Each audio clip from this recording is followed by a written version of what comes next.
ಹ್ಞೂ ಈಗ ಲಾಸ್ಟಿಗೆ ಹೇಳ್ತಾನು, ನೀವು ಸರಿಯಾಗಿ ಬಿಡಿಸೋದಾಯ್ತು ಅಂದ್ರೆ ನನಗೆ ಹೇಳ್ರಿ, ಬಿಡಿಸ್ರಿ. ಬಿಡಿಸೋದಾದಿಂದ ನಾನು ತಿಳಿಸ್ತಾನು. ಮತ್ತು OMR ಪದ್ಧತಿನೂ ಹೇಳಿರ್ತಾನ. ಮೊದಲ ರೀತಿ ಪ್ರಕಾರ ಗಣಿತ ತಿಳಿಸ್ತಾನೆ ನಾನು.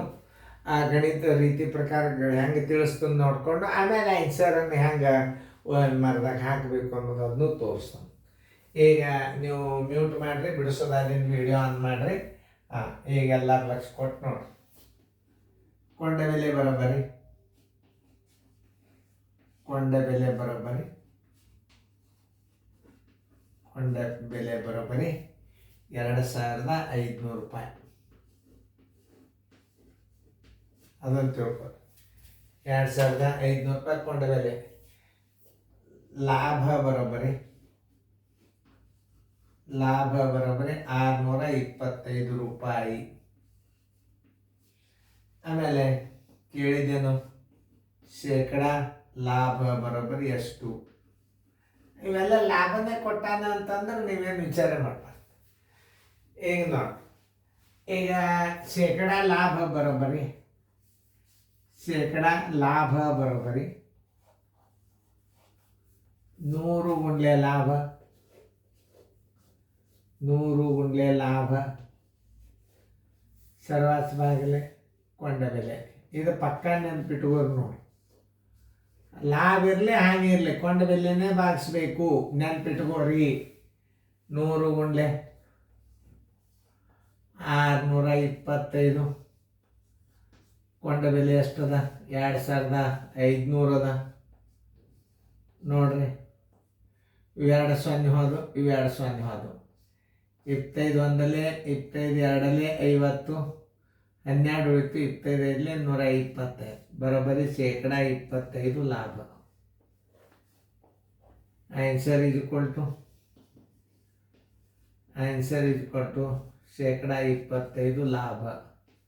ಉತ್ತರ ಸಂಖ್ಯೆ ಎ. ಇಷ್ಟೆಲ್ಲ ಬಿಡಿಸಿದಿಂದ ನಾ ರೀತಿ ತೋರಿಸ್ತಾನೆ.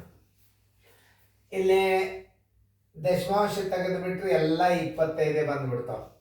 ಇದು ಒಂದು 250 ಬರ್ತದೆ, ಅದನ್ನ ಬಿಟ್ಬಿಡ್ರಿ. ಯಾಕಂತಂದ್ರೆ 250 ಪೂರ್ಣ ಸಂಖ್ಯೆ ಬಂದಾಗ ಅದು ಆಗುವುದೇ ಇಲ್ಲ.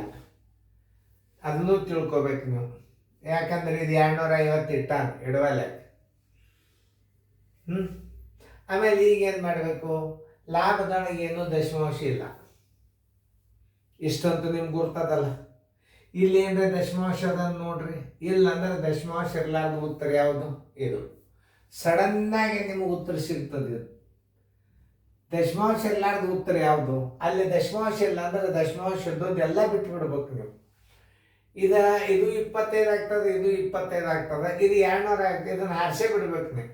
ಯಾಕೆ ಬರ್ಬೇಕು ಇದ್ರಾಗ ಬರೋದೇ ಇಲ್ಲ. ಅದು ಒಳಗೆ ಒಂದೊಂದು ಸಲ ಮುದ್ದಾಮ್ ಕನ್ಫ್ಯೂಸ್ ಮಾಡಲಿಕ್ಕೆ 0 ಹಾಕಿಬಿಟ್ರಿತಾನೋ.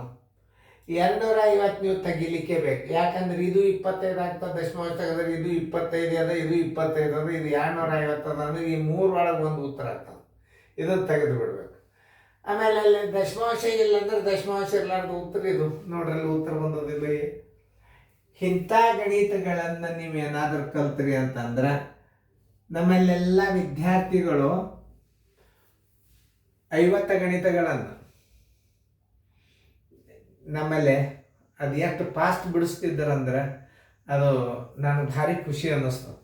ಹಾಗೆ ಪೇರೆಂಟ್ಸೇ ಪೇಪರ್ ತೋತಿದ್ದಾರೆ, ಬಡ ಬಿಡಿಸು ಅದನ್ನು ಬಿಡಿಸಿದೆ, 50 ಗಣಿತ ಎಲ್ಲ ಬಿಡಿಸಿದೆ, ಬಿಡಿಸಿದ ಹಿಂಗೆ ನನಗೆ ಅಷ್ಟು ಖುಷಿ. ಕಾರಣ ಏನಂದ್ರೆ ಇಂಥ ಟ್ರಿಕ್ಸ್ಗಳು ನಿಮಗೆ ಪರೀಕ್ಷೆದ ಪಾಸ್ ಆಗ್ಲಿಕ್ಕೆ ಹೆಲ್ಪ್ ಆಗ್ತದೆ. ಅದಕ್ಕೆ ನಿಮ್ಮ ಟೆಲಿಗ್ರಾಮ್ ಕ್ಲಾಸ್ದಾಗ ನೋಡ್ರಿ, ಇನ್ನೂ ಭಾರಿ ಖುಷಿ ಆಗ್ತದೆ.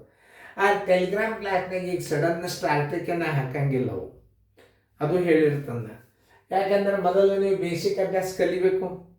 ಆಮೇಲೆ ಏನಂದ್ರೆ ಪ್ರತಿಯೊಂದು ಗಣಿತದ ಮಾದರಿಗಳನ್ನು ನಾವು ಒಂದು ವಿಡಿಯೋ ಮಾಡಿಬಿಡ್ತೀನಿ ಬಾಯಲೇನೆ. ಅದು ಬಾಯಲೆ ಹಾಕೋದಂದ್ರೆ ಹೆಂಗೆ ತಿಳ್ಕೊಂಡು ಮನುಷ್ಯನಾಗೆ ಎರಡು ಅಕ್ಷರ ಇಡೋದ್ರೊಳಗೆ ಆನ್ಸರ್ ಬರೀಬೇಕು. 2 ಅಂಕಿ ಇಡೋದ್ರೊಳಗೆ ಆನ್ಸರ್ ಸಿಗೋಂಥ ನಿಮಗೆ ವಿಡಿಯೋ ಬರ್ತಾವೆ. ಅವು ಲಾಸ್ಟ್ ಪರೀಕ್ಷೆ ಇನ್ನೊಂದು ತಿಂಗಳು ಇರ್ತದಂದ್ರೆ ಆ ವಿಡಿಯೋಗಳು ನಾವು ಬಿಟ್ಬಿಡ್ತೀವಿ.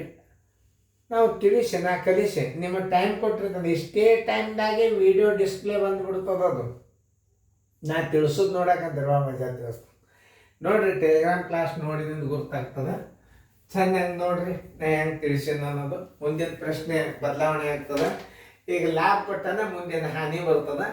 ಹೆಂಗೆ ಕಂಡು ಹಿಡಿಬೇಕು ಗಣಿತಗಳನ್ನು, ಎಲ್ಲ ಮಾದರಿ ಗಣಿತಗಳನ್ನು ನಾವು ಹಾಕಿದೀವಿ ನಿಮಗೆ, ಅದು ಹೇಳ್ತಾನೆ. ಎಲ್ಲ ಟೈಪ್ ಗಣಿತಗಳು ಲಾಭ ಹಾನಿ ಒಳಗೆ ನಿಮ್ಮ 35 ವಿಡಿಯೋಗಳು 36 ವಿಡಿಯೋಗಳು ಬಿಟ್ಟು ದಿನ ಎಷ್ಟಾಗ್ತವೇನು ಆ ಗಣಿತಗಳನ್ನು ನೀವು ಲಕ್ಷ್ಯ ಕೊಟ್ಟು ಮಾಡಿ. ತಿಳಿತಲ್ಲ.